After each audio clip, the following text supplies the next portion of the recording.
والصلاة والسلام وعلى آلك وأصحابك محبوبا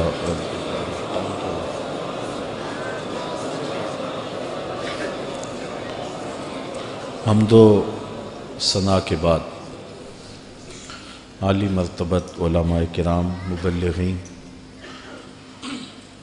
سامعین، سامعات، السلام علیکم ورحمۃ اللہ وبرکاتہ۔ آج 10 محرم الحرام ہے اور یہ دن حضرت امام حسین رضی اللہ تعالی عنہ کی یادیں لے کر طلوع ہوتا ہے۔ ویسے تو ہر دن امام حسین کا دن ہے، لیکن 10 محرم الحرام کو ایک خاص نسبت سے صدیاں قبل دوپہر کے وقت عظیمت کی جو داستان انہوں نے رقم کی تھی، آج اہل ایمان کائنات کے گوشے گوشے میں ان کو خراج پیش کر رہے ہیں۔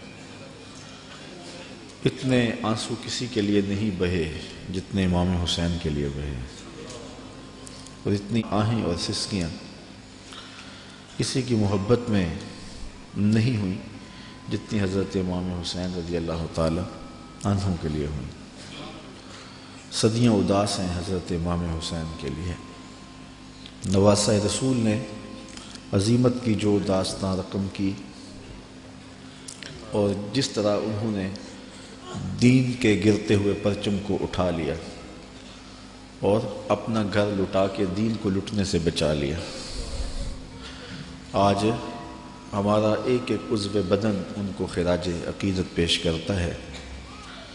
ہمارا دل، ہمارا قلب، ہماری آنکھیں ان کے حضور محبتوں کا خراج پیش کرتے ہیں۔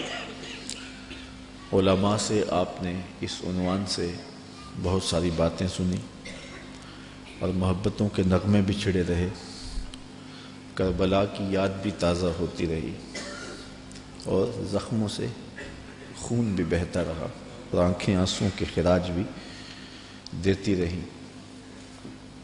یہ ان کے ساتھ محبت کا ایک ثبوت ہے۔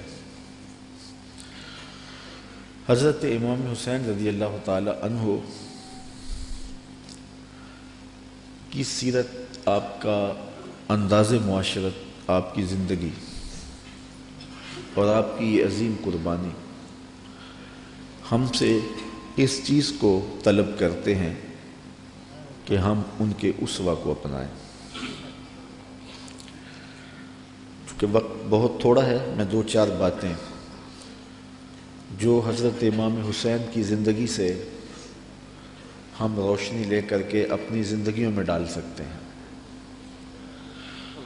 رضائے الہی کا حصول یہ امام کا مطمع نظر تھا، اور اس کے لیے ان کی زندگی کی ایک ایک ساتھ گزرتی ہے۔ اللہ کی رضا کے لیے، اس کی قربت کے لیے اپنی جان قربان کر دینا اور اپنا سب کچھ لٹا دینا، یہ بندگی کی معراج ہے۔ شہادت کو شہادت اس لیے کہتے ہیں کہ شہید اپنے خون سے سچائی کی گواہی دیتا ہے، اللہ کی توحید کی، اس کے دین کی گواہی دیتا ہے، اور یہ بہت اونچا منصب ہے۔ حضرت امام حسین رضی اللہ تعالی عنہ کو پہلے سے یہ معلوم تھا کہ وہ شہید کر دیے جائیں گے۔ آپ کے پورے خاندان کو اس بات کا علم تھا، حضور کی زبان سے یہ بات خاندان میں پہنچی تھی، لیکن کسی ایک نے بھی آ کے حضور سے نہیں کہا کہ حضور دعا کر دیں یہ مصیبت ٹل جائے اور کربلا میں جو مشکلات آنے والی ہیں، جن کی خبر دی جا رہی ہے، وہ مشکلات ان پر نہ آئیں۔ آپ تاریخ پڑھ لیں، یہ نہ حضرت سیدہ فاطمہ نے کہا ہے، نہ مولا کائنات نے آ کے عرض کی ہے، نہ خود امام حسین رضی اللہ تعالی عنہ نے حضور کی بارگاہ میں کہا ہے، نہ حضور نے کہا ہے کہ مالک حسین سے شہادت ٹال دیں۔ بلکہ حضور کے ہاتھ اٹھتے ہیں تو دعا یہ نکلتی ہے، اللہم آت الحسین صبرا و اجرا، اے اللہ میرے بیٹے حسین کو صبر بھی بخش دے، اجر بھی بخش دے۔ تو حضور نے کیوں کہنا تھا کہ میرے بیٹے کو شہادت نہ ملے؟ وہ تو اس امتحان کے لیے تیار کر رہے تھے۔ استاد جب شاگرد کو پڑھاتا ہے، محنت کراتا ہے، تو وہ یہ کبھی نہیں چاہتا کہ میں نے جو اس کو محنت کروائی ہے اس کے امتحان نہ ہو۔ وہ کہتا ہے یہ امتحان گاہ میں جائے، زمانے کو پتہ چلے کسی استاد نے پڑھایا تھا۔ تو حضور حضرت امام حسین کے لیے دعا مانگ رہے ہیں کہ مالک اسے صبر بھی دے، اجر بھی دے۔ جب کربلا میں حسین پیاس کاٹے تو پھر بھی ان کی زبان پر شکایت کا لفظ نہ آئے تو لوگ کہیں واقعی پیغمبر کی زبان چوسی تھی۔ حضرت امام حسین واقعی حضور کے کندھوں پہ کھیلے تھے، حضور نے ایسے ہی اپنا بیٹا قرار نہیں دیا تھا۔ اور یہ صبر کا امتحان تھا جو حضرت امام حسین رضی اللہ تعالیٰ عنہ نے دیا، ورنہ اگر یہ چاہتے تو فرات چھلک کے آپ کے قدموں میں آ کے سلامی نہ کرتے۔ یہ تو حوض کوثر کے وارث کے نواسے ہیں، ایڑیاں رگڑتے تو چشمے نہ پھوٹتے۔ یہ تو رب کی تقدیر کو مانے بیٹھے تھے، یہ تو اس امتحان میں کامیابی کے لیے دعا گو تھے کہ مالک ہمیں استقامت نصیب کرو۔ امام زہری کہتے ہیں کہ جب مروان کے زمانے میں حضرت امام زین العابدین کو دوبارہ گرفتار کیا گیا اور بیڑیاں پہنائی گئیں، سب سے زیادہ دکھ حضرت امام زین العابدین نے دیکھے، کھلی آنکھوں سے یہ منظر کربلا کا سارا انہوں نے دیکھا ہے۔ کہتے ہیں واقعہ کربلا کے بعد امام زین العابدین کبھی بھی ہنسے نہیں تھے اور کبھی ٹھنڈا پانی بھی نہیں پیا تھا۔ شاید پانی پینے لگتے ہوں گے تو سکینہ کی پیاس یاد آتی ہوگی۔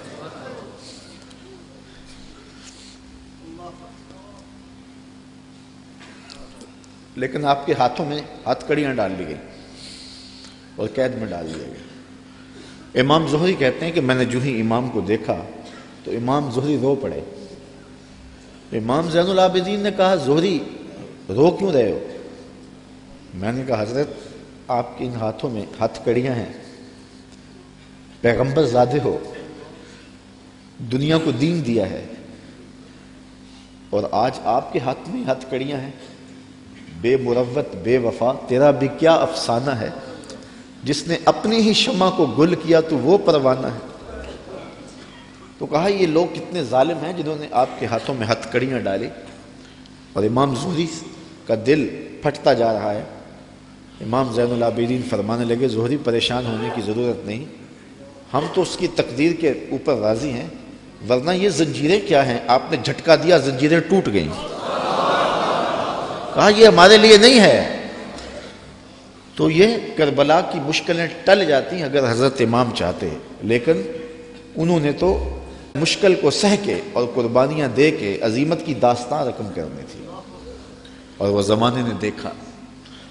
تو حضرت امام حسین رضی اللہ تعالی عنہ کی سیرت سے یہ چیز سیکھی جا سکتی ہے کہ ہم اپنے آپ کو قربانی کے لیے تیار کریں اور اپنے فکر کی، اپنی سوچ کی پرورش اس طرح کریں کہ کبھی مشکل وقت میں کھڑا ہونے کا مرحلہ آ پہنچے تو پھر ہمارے قدم ڈگمگائے نہ، پھر ہمارے پاؤں میں لرزش نہ آ جائے، ہمارے زوردار نعرے اور ہمارے پرجوش خطاب، ہماری خطابت کے تن تنے اور ہمارے فلسفے وہاں دم نہ توڑ جائیں جہاں کھڑے ہونے کا وقت تھا۔ یہ ناداں سجدے میں گر گئے جب وقت قیام آیا۔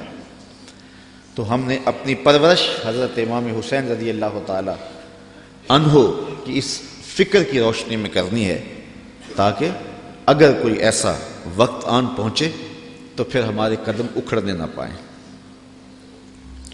حضرت امام حسین رضی اللہ تعالی عنہ نے یزید کی بیعت سے انکار کیا، اور اس میں ہمارے لیے سیکھنے کی یہ بات ہے کہ ہم کبھی بھی کسی ظالم کے ہاتھ پہ بیعت نہ کریں۔ یہ جو مصلی کی امامت ہے، میں اپنے اس جملوں پہ آپ کی توجہ چاہوں گا۔ یہ جو مصلی کی امامت ہے یہ امامت صغرا ہے، چھوٹی امامت ہے۔ اور یہ تخت و تاج کی امامت جو ہے یہ امامت کبریٰ ہے، بڑی امامت ہے۔ ہم چھوٹی امامت کے بارے میں تو اتنے حساس ہیں کہ اگر کسی کے پاؤں کی انگلیاں بھی اٹھ جائیں تو ہم اس کے پیچھے کہتے نماز نہیں ہوگی۔ اگر کسی شخص کی داڑھی کا سائز چھوٹا ہو تو ہم اس پہ احتیاط کرتے ہیں کہ اس کے پیچھے نماز واجب الاعادہ ہے۔ تو یہاں تو داڑھی کا سائز اور انگلیوں کا لگنا اور اٹھنا بھی دیکھتے ہیں کہ نماز ہے۔ تو امامت صغریٰ میں ہماری یہ احتیاط ہے، اور جہاں امامت کبریٰ کا معاملہ آئے وہاں آنکھیں بند کر کے بیٹھ جائیں۔ تو ہمیں سوچنا ہوگا، حضرت امام حسین رضی اللہ تعالی عنہ نے فرمایا تھا وَمِثْلُنَا لَا يُبَايِعُ، یہ نہیں کہا تھا کہ میں یزید کی بیعت نہیں کرتا، کہا میرے جیسا شخص یزید کی بیعت کر کیسے سکتا ہے۔ یزید فاسق مولن تھا، یزید شراب پیتا تھا، مسلمانوں کا قاتل تھا، فاجر تھا، اور امام حسین رضی اللہ تعالی عنہ کی پرورش آغوش نبوت میں ہوئی تھی۔ تو یزید کے ناپاک ہاتھ میں امام کا ہاتھ کیسے آ سکتا تھا؟ اور ابھی حضرت کہہ رہے تھے کہ لوگ سر بچانے کے لیے ہاتھ دے دیتے ہیں، اور امام نے ہاتھ بچانے کے لیے سر دے دیا۔ اور تاریخ کربلا کی پڑھیں، آپ کو نیزوں کے اوپر سر نظر آئیں گے، آپ کو گھوڑوں کی ٹاپوں پہ روندے جانے والے لاشوں کا تذکرہ ملے گا، لیکن امام کے ہاتھوں کا ذکر آپ کو کہیں نہیں ملے گا۔ امام کا سر نیزے کی نوک پہ تھا، لاشیں گھوڑوں نے روند دیے، امام کے ہاتھ کدھر گئے؟ شاید قدرت نے اٹھا لیے ہوں کہ کوئی یزیدی امام کا کٹا ہوا ہاتھ نہ اٹھا لے، اور پھر یزید اس ہاتھ کو اپنے ہاتھ میں ڈال کر کے کہے چلو اس طرح ہی صحیح، امام کا ہاتھ تو میرے ہاتھ میں آ گیا۔ امام کی عظمت کا پہرا رب نے دیا، اور ان کی آبرو کا پہرا رب نے دیا۔ امام حسین کا کٹا ہوا ہاتھ بھی یزید کے ہاتھ میں نہیں آیا۔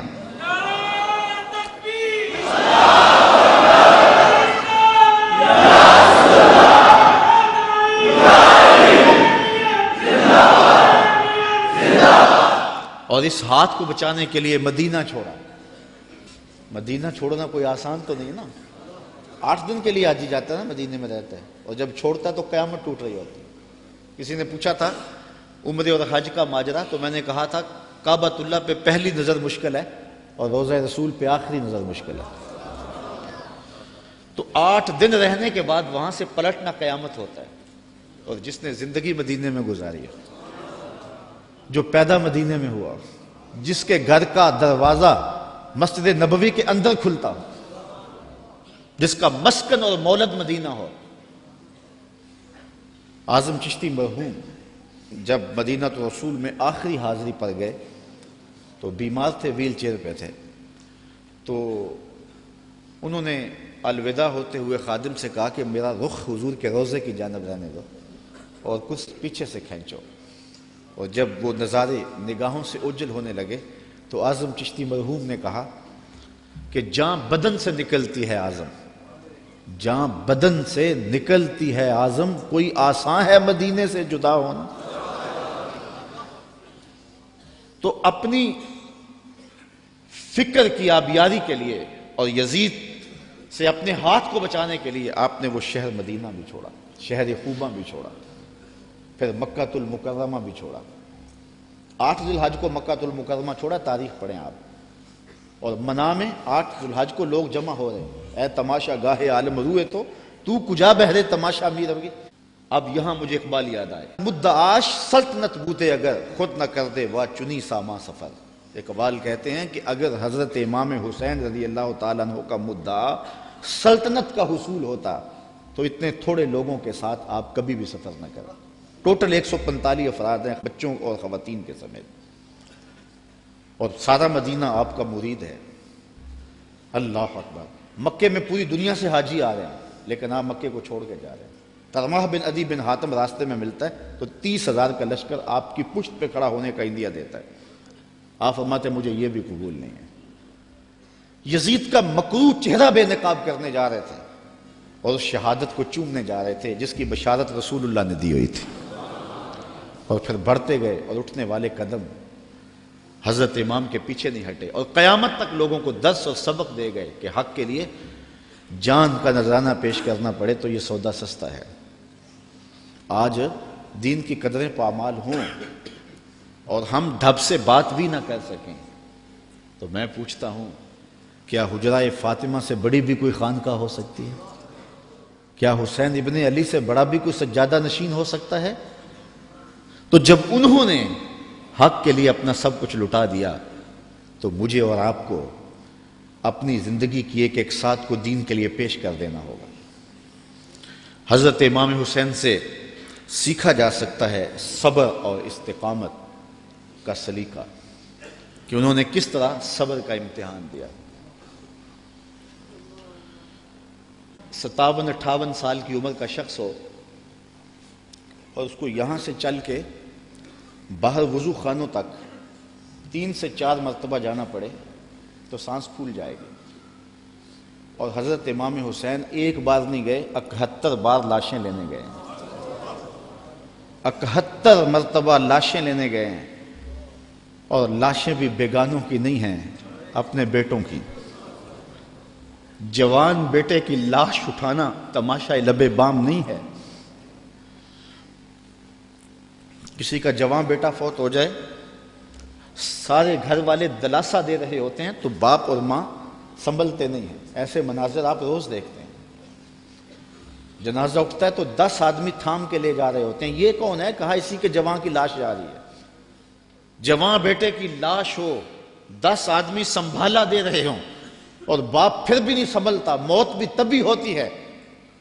میں سلام پیش نہ کروں اس حسین پر جو جوان علی اکبر کی لاش کو کندھوں پہ اٹھا کے خیموں تک لاتا ہے اور پھر بھی ہاتھ اٹھا کے کہتا ہے مالک حسین کی یہ قربانی بھی قبول فرما۔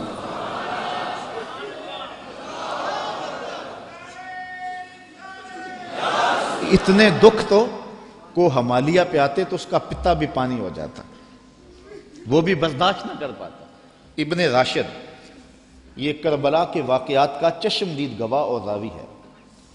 وہ لکھتا ہے کہ میں خود کھڑا تھا اور میں نے حضرت امام عالی مقام رضی اللہ تعالیٰ عنہ کو دیکھا کہ انہوں نے اپنے سینے سے ایک جوان کی لاش کو لپٹایا ہوا ہے اور مقتل سے خیموں کی جانب آ رہے ہیں، اور وہ جوان اتنا قد آور ہے کہ اس کے باوجود اس کے پاؤں زمین پہ گھسیٹ رہے ہیں، اور مقتل سے لے کر کے خیموں تک ریت پر ایک لکیر بن رہی ہے۔ تو میں پہچانتا نہیں تھا اس شخص کو، وہ نوجوان کون ہے؟ تو میں نے کسی سے پوچھا، میں نے کہا یہ نوجوان کون ہے جس کو امام اٹھا کے لے جا رہے ہیں؟ کہا یہ امام حسن کا بیٹا قاسم بن حسن ہے۔ وہ منظر بھی زمانے نے دیکھا، 6 ماہ کا اصغر ہے اور حضرت امام ہاتھوں پہ لے کے فرات کے کنارے پہ کھڑے ہیں۔ یہ تمام حجت تھی، پانی کے محتاج نہیں تھے، کوثر چھلک کے قدموں میں سلامی دینے آتا۔ حسین ابن علی کے نام پر تو پانی رکتا ہی نہیں ہے۔ میں ذکر کر رہا ہوں، سب کی آنکھوں میں پانی نہیں آ رہا؟ یہ پانی تو آج تک سلامی پیش کر رہا ہے۔ پانی کا مسئلہ نہیں تھا، اتمام حجت تھی۔ کہا تمہاری لڑائی میرے ساتھ ہے، اس 6 ماہ کے بچے نے تمہارا کیا بگاڑا؟ تو پھر کیا ہوتا ہے؟ پانی نہیں ملتا، 2 شاخہ تیر ملتا ہے۔ 6 ماہ کے بچے کا حلق تیر کاٹ جائے، وہ حلق پہ تیر نہیں لگتا، باپ کا کلیجہ کٹتا ہے، لیکن خون ہاتھوں میں لے کے آسمان کی طرف اچھال کے بولتے ہیں مالک حسین کی یہ ننھی قربانی بھی قبول فرما۔ 71 لاشیں لائن میں پڑے ہوئے۔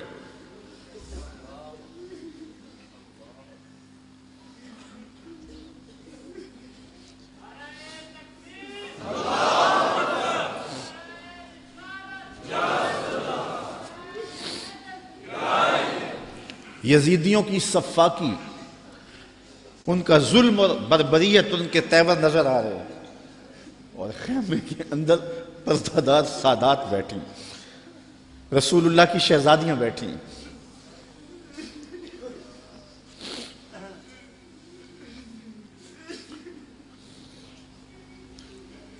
ان کا کیا دکھ ہوگا جو امام کے کلیجے میں ہوگا؟ اور وہ شہزادیاں یہ ہیں، کسی کا باہر بیٹا لیٹا ہوا ہے، ان کے بھتیجے اور بھانجے باہر لیٹے ہوئے، ان کو تلقین کرتے ہیں کہ صبر کا دامن نہیں چھوڑنا،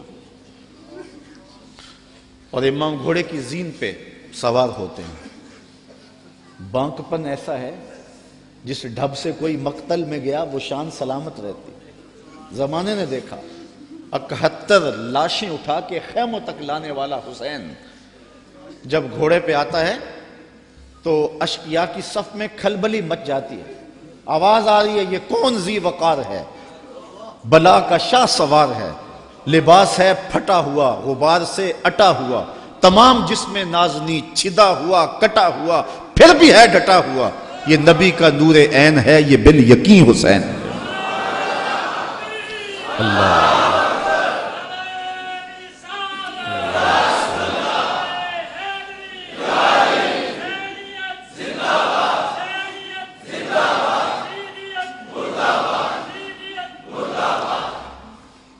حضرت امام حسین نے صبر کی جو انوکھی داستان رقم کی ہے، کائنات میں اس کی کوئی مثال نہیں ملے گی آپ کو۔ صبر کسے کہتے ہیں اس کے بارے میں کہنے والوں نے بہت کچھ کہا ہے۔ واویلا نہ کرنا، منہ پہ تماچے نہ مارنا، ناشکری کا کلمہ نہ کہنا، اعضاء کا ایسا اضطراب کہ جو شریعت میں نامحمود ہو اس کا سرزد نہ ہونا، صبر کے بڑے مفاہیم ہیں۔ لیکن صبر کا مفہوم میں نے ایک یہ بھی پڑھا ہے کہ صابر وہ ہے جس کے معمول عبادت میں فرق نہ آئے۔ پہلی صف میں کھڑا ہونے کی عادت تھی، نماز پڑھتا تھا، جوان بیٹا فوت ہو گیا، اذان پکاری گئی تو پہلی صف میں کھڑا پایا گیا، نماز قضا نہیں ہوئی، آپ کہیں کہ بندہ صابر ہے۔ گھر میں میت پڑی ہے، نماز قضا نہیں ہوئی۔ جس کے معمول عبادت قضا نہ ہوں وہ صابر کہلاتا ہے۔ صبح اٹھ کے قرآن پڑھنے کی عادت تھی، گھر میں میت پڑی ہے، چلو دوپہر کو تدفین ہونی ہے، نماز پڑھی تو تلاوت آج بھی چھوڑی نہیں ہے، ہم کہیں کہ بندہ صابر ہے۔ اگر صبر کی یہ تعریف ہے کہ معمول عبادت قضا نہ ہو تو صابر کہلاتا ہے، تو پھر اس تعریف کے آئینے میں امام حسین کو دیکھو۔ 71 لاشیں پڑی ہیں، اپنا بدن زخموں سے چور ہے۔ محتاط روایت یہ ہے کہ آپ کا جب پیراہن اتارا گیا تو 113 تیر 33 زخم تلواروں کے تھے اور 34 گھاؤ نیزوں کے تھے، کچھ نیزے بدن میں ٹوٹ گئے تھے، اور گھوڑے کی زین سے فرش زمین پہ آئے۔ صابر ایسا ہے کہ عبادت کا وقت آ گیا، سجدہ قضا نہیں ہونے دیا۔ ایسا صابر ہے کہ سجدہ قضا نہیں ہونے دیا، آتے ہی پیشانی سجدے میں رکھ لی۔ اللہم رضن بقضائک وصبرن علی بلائک تسلیما لامرک۔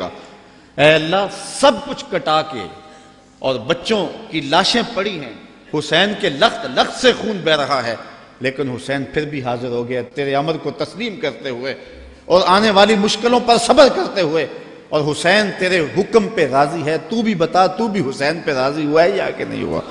آواز آ رہی ہے اس نواسے پر محمد مصطفیٰ کو ناز ہے، اس پیاسے پر علی شیر خدا کو ناز ہے، اوروں نے بھی سجدے کیے پر اس کا عجب انداز ہے، اس نے وہ سجدہ کیا جس پر خدا کو ناز ہے۔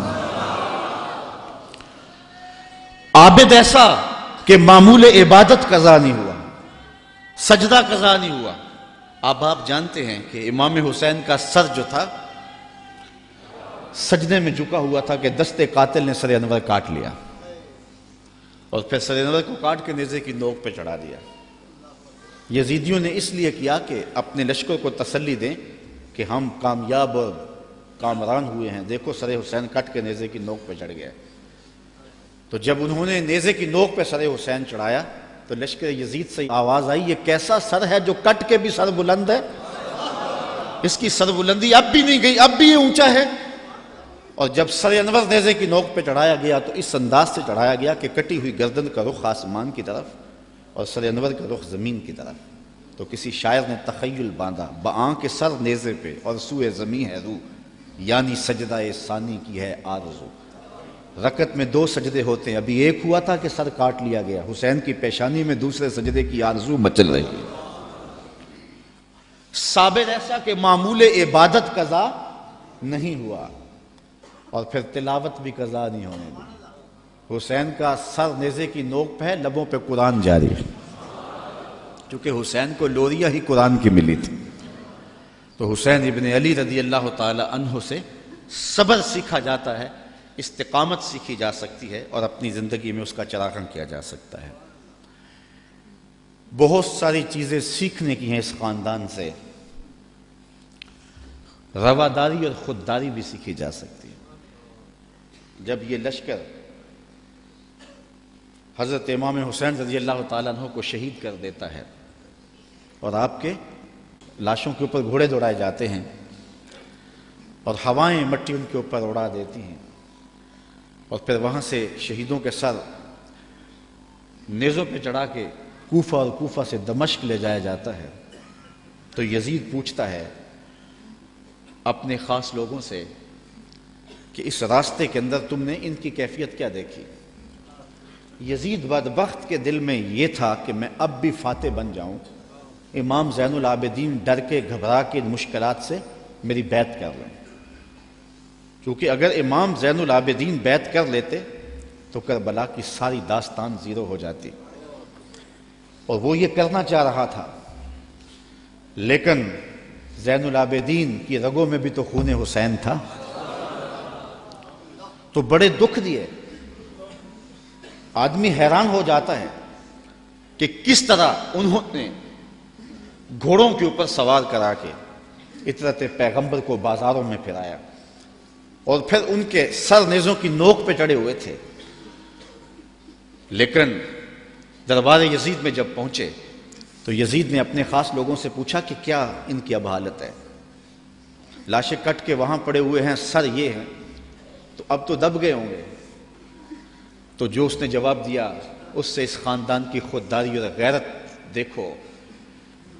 اس کے معتمد خاص نے کہا کہ ہم کربل سے یہاں تک پہنچے ہیں اور ہم نے بہت دکھ بھی دیے ہیں، ان کو ذہنی اذیتیں بھی دی ہیں، بعض جگہوں کے اوپر ان کے اوپر پتھراؤ بھی ہوا ہے، لیکن لگتا یہ رہا ہے کہ فاتح یہ ہیں اور ہم مفتوح ہیں۔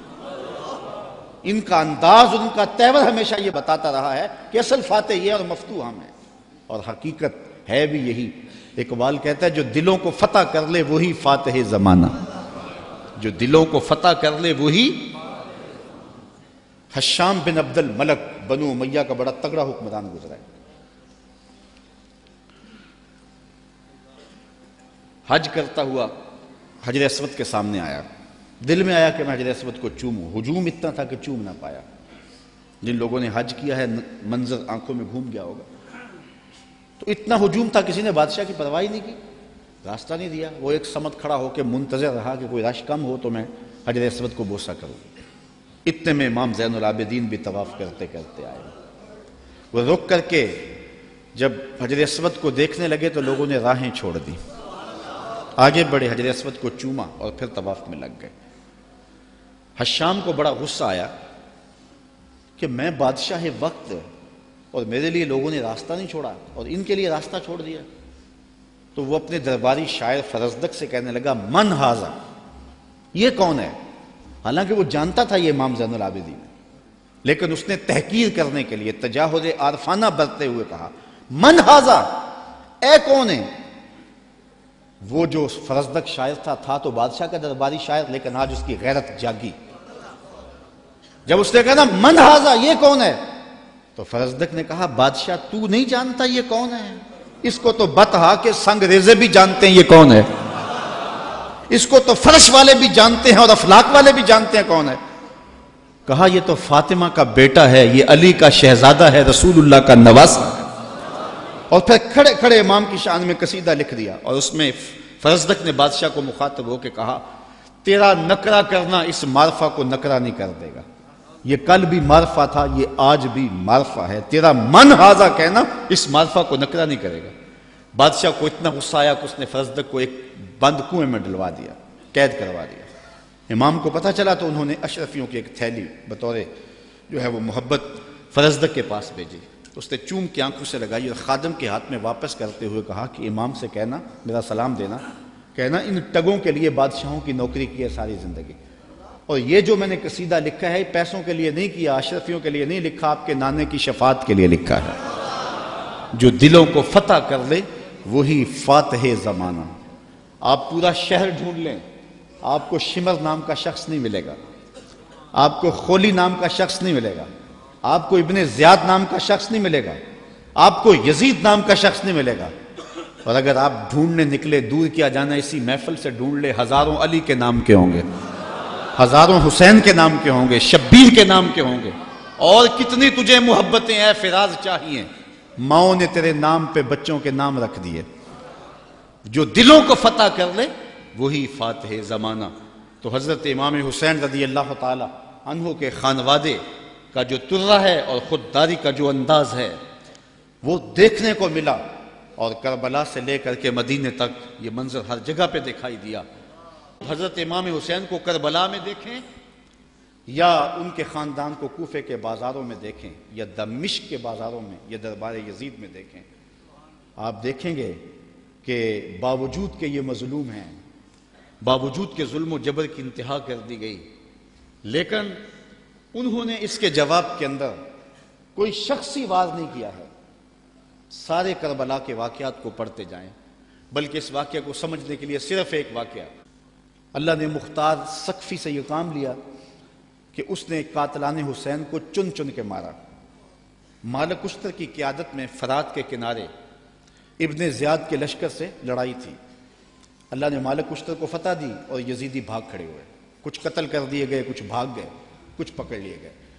ابن زیاد بھی بھاگ کر کے ایک سمت رخ کر جاتا ہے کہ میں ان لوگوں کی دست برد سے دور ہو جاؤں، اور اپنے گھوڑے کو ایڑ لگائی اور تیزی سے سرپٹ گھوڑا دوڑا رہا ہے۔ ادھر پیاس کی شدت ہے، زبان کانٹا ہو گئی، حل خشک ہو گیا۔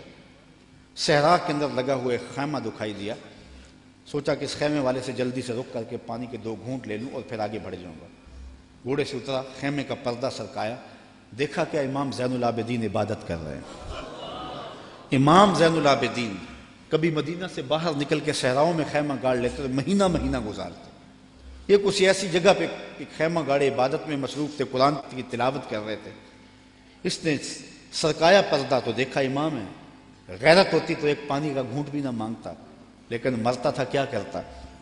اس نے کہا حضرت مجھے پانی دیجیے۔ امام نے نظر اٹھا کے دیکھا، پھر دونوں ہاتھوں سے پیالہ بھرا اور ابن زیاد کو دیا۔ اس نے پانی پیا، پیاس زیادہ تھی، کہا حضرت اور دیجیے، آپ نے پھر دیا۔ اس نے پھر مانگا، آپ نے پھر دیا۔ سمجھا کہ امام نے مجھے پہچانا نہیں، اگر پہچان لیتے تو میرے منہ پہ تھپڑ مارتے، مجھے پانی نہ دیتے، میں نے جو ان کے خاندان کے ساتھ کربلا میں کیا تھا۔ تو کہنے لگا حضرت شاید آپ نے مجھے پہچانا نہیں۔ امام کی آنکھیں برسنے لگیں اور فوارے چھوٹ پڑے اشکوں کے، اور آپ نے فرمایا بدبخت تجھے نہیں پہچانتا جس نے میرا گھر اجاڑ کے رکھ دیا، 6 ماہ کے عسکر کو بھی پانی نہ دیا۔ تو کہا حضرت اگر آپ پہچان گئے ہیں مجھے تو پھر مجھے 3 پیالے لبالب بھر کے کیوں دیے ہیں؟ کہا جب ہم تمہارے گھر آئے تھے جو تم نے کیا یہ تمہارے خاندان کی ریت تھی، اور آج تم ہمارے گھر آئے ہو جو میں کر رہا ہوں یہ میرے خاندان کی ریت ہے۔ نصیب اپنا اپنا، مقام اپنا اپنا، کیے جاؤ میں خارو کام اپنا اپنا۔ تو حضرت امام حسین رضی اللہ تعالی عنہ کے خاندان سے یہ سیکھنے والی چیزیں ہیں جس کو ہم اپنی زندگیوں میں داخل کر کے اپنی زندگیوں میں چراغاں کر سکتے ہیں۔ حضرت امام حسین رضی اللہ تعالی عنہ کا نام کل بھی روشن تھا، آپ کا نام آج بھی روشن ہے۔ یزید مر گیا،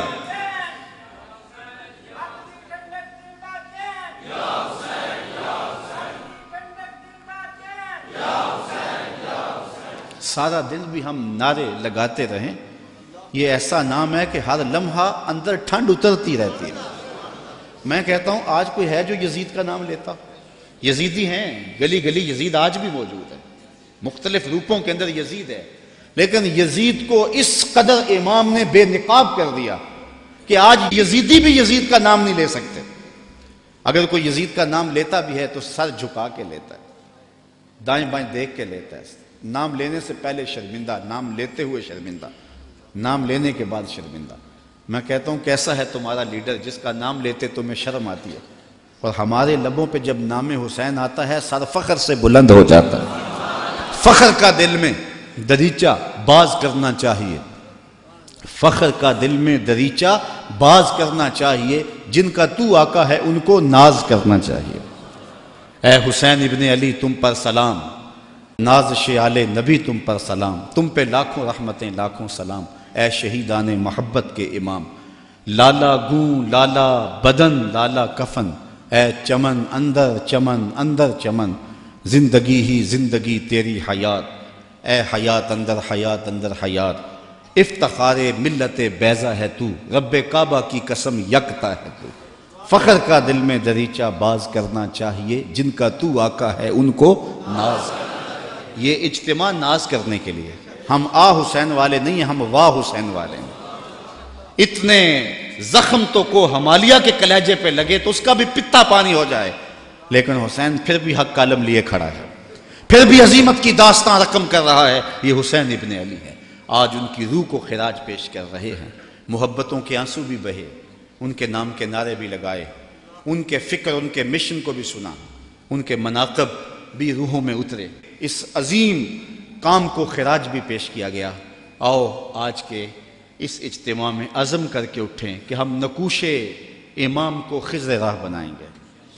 میں کہتا ہوں حضرت امام حسین نے تو لاشوں کے درمیان بھی نماز نہیں چھوڑی، 71 لاشیں پڑی ہوئی ہیں، پردے داروں کے پردوں کا دکھ بھی ستا رہا ہے، اور بدن میں تیر پیوست ہیں، اور نیزوں کی انیاں پھنسی ہوئی ہیں، اور گھوڑے کی زین سے فرش زمین پہ آ رہے ہیں۔ آپ نے ان حالات میں بھی نماز نہیں چھوڑی۔ ہم کیسے حسینی ہوں گے کہ 10 محرم کے دن بھی ہمیں نماز نصیب نہیں ہوگی؟ اگر 10 محرم کے دن بھی ہم نماز نہیں پڑھیں گے اور نام حسین ابن علی کا لیں گے تو پھر حرف حرف اور لفظ لفظ منافقت ہوگی۔ آئیے ان کا نام لیتے ہیں تو ان کے نقوش پا کو بھی خضر راہ بناتے ہیں۔ میں ایک نعرہ لگوانا چاہتا ہوں، امام کے نام کا خود لگواؤں گا، لیکن نعرہ بانکپن سے ہو، اوپر نیچے باہر ہجوم محبت ہے، تو ذرا یزیدیوں کو پتہ چل جائے کہ امام کا نام آج بھی زندہ ہے، اور محبتوں کے یہ تیور۔ نعرہ تکبیر! اللہ آپ کو سلامت رکھے۔ حسین کل بھی زندہ تھا، حسین نعرہ تکبیر! نعرہ تکبیر! نعرہ رسالت! نعرہ رسالت! نعرہ رسالت! حسینیت! حسینیت! حسینیت! یزیدیت! یزیدیت! علامہ اقبال کا سارا فلسفہ نچوڑیں تو جو رس نکلتا ہے اس کا مصداق امام حسین بنتے ہیں۔ جوس کیا نکلتا ہے؟ کی محمد سے وفا تو نے تو ہم تیرے ہیں، یہ جہاں چیز ہے کیا لوح و قلم، پھر لوح بھی تیرے ہاتھ میں دے دیں گے، قلم بھی تجھے پکڑا دیں گے، پھر تیری تقدیر کے فیصلے کسی اور جگہ نہیں ہوں گے، بلکہ خدا بندے سے خود پوچھے گا بتا تیری رضا کیا ہے۔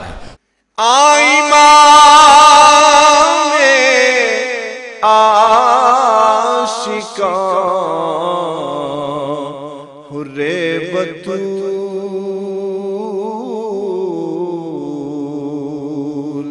سرو آزاد بوستان